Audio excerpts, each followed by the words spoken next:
Welcome back to OSI Sunday. Thanks so much for staying up late with us. And thanks so much to our guests for coming in so late this evening. We are now joined by former Iowa State standout and a quarterback who played over a decade in the NFL, Sage Rosenfels. Sage, how excited are you to see another football season right around the corner? Well, I'm excited. It's always the busiest time of year for me, at least sort of work-wise, I guess. I do a lot of commentating with college football and the NFL, so this is the time of year where everyone wants to, and in fantasy football, everyone is always calling me now saying, you know, who should I draft this year? But at this point in time, with so much turnover in the NFL, I just say, hey, go with the best player available. Usually works out. Now, Sage, your former team, Minnesota, came off a nice win today in the preseason. What stood out to you so far about this year's Vikings? Well, I like that they have threats for Teddy Bridgewater now. Obviously, Teddy being in his third season, it always takes a couple years for quarterbacks. If I would have had to play in my first couple years in the NFL, I don't think I would have lasted as long as I did. But he has legitimate threats. Kyle Rudolph is healthy. They drafted Treadwell in the first round. I just like what they're doing all over the field. And Norv Turner has now been there for 3 years also working with Teddy. So I think that team is obviously going to be the team to beat in the NFC North. Yeah, last year's NFC North champs. And don't forget, a guy who hasn't played it all this preseason, but somebody everybody knows, Adrian Peterson, will sure be a factor as well. The Chiefs also looking impressive in their preseason so far. How far do you think KC can go this season? I think further than they've been in the past. I think they're the best team in the AFC West, even though obviously Denver won the Super Bowl last year. They don't have a quarterback really right now. They're searching for that. So with Alex Smith and Andy Reid, who I think is one of the best head coaches in the NFL, at the minimum probably a top 5 NFL head coach, I think they're the team to beat in the AFC West.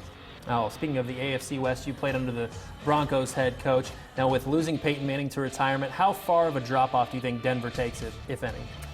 Well, they won last year by running the football in defense. Obviously, everyone knows Peyton Manning played very, very poorly last year, and they still won the Super Bowl. So whoever plays quarterback for them doesn't have to go out there and do everything to win football games. They don't have to put the entire team on their back, like I say, a Tom Brady or an Aaron Rodgers or a Drew Brees does. So they have to go out there and manage the football game. I think Gary Kubiak is one of the best coaches in the NFL about getting a young quarterback or an experienced quarterback just to go out there, do his job to win the football game. Yeah, they got a young guy, Paxton Lynch, who probably should come on later in the season. And another quarterback, the Cowboys quarterback, Tony Romo, will be out anywhere from 6 to 10 weeks because of a broken bone in his back. Do you think Dallas can survive a possible slow start without him?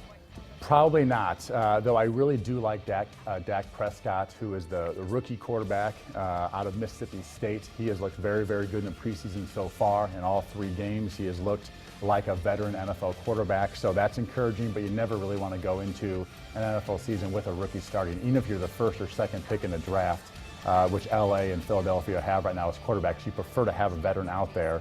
And Tony Romo, you wonder how long he's going to play in the NFL, much less for the Dallas Cowboys. He has had injury after injury over the last few years.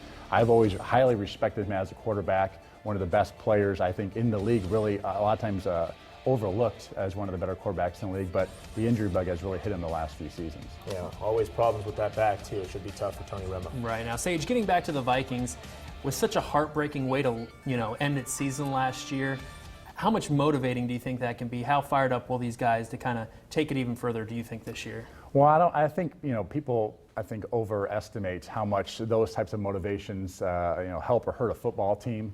This team is motivated. I think Mike Zimmer is an excellent football coach. These guys are professionals. They're getting paid to do their job. They know they've got a good football team. So I do think that they are a team to beat in the NFC North. I think they're a team that can get deep in the playoffs, possibly even make a Super Bowl run. So it should be an exciting year in Minnesota. So, Sage, I got to ask you about the alma mater, Iowa State, new head coach, Matt Campbell. What have you heard about him? Well, I've gotten to know him fairly well over the course of the last 6 months, and I can't say enough good things about him.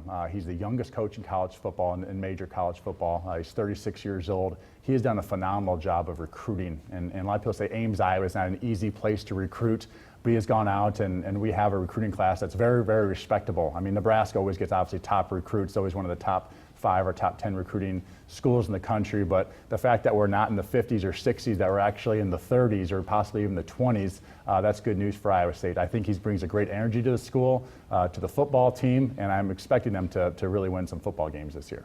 yeah, the fact that he's such a young coach, I mean, do you think that's got to help a little bit when it comes to relating recruits, especially in this day and age? It does, and he has really taken on things like social media very differently than their last staff under Paul Rhodes. He's all about Twitter and Instagram and Snapchat, and they have people hired now, which I'm sure Nebraska does as well. They're focusing on practice, and they're doing little stories every day about the coaches and the different players. I think it's a phenomenal way to go out and reach these young kids who are obviously constantly on their phones and on social media. All right, Sage Rosenfels, thanks so much for joining us this week. Very much appreciated. All right, guys, thanks for having me on. All right, coming up next on OSI, the Nebraska volleyball team opens the season in a big way this weekend. We'll discuss the defending champs on the other side of the break.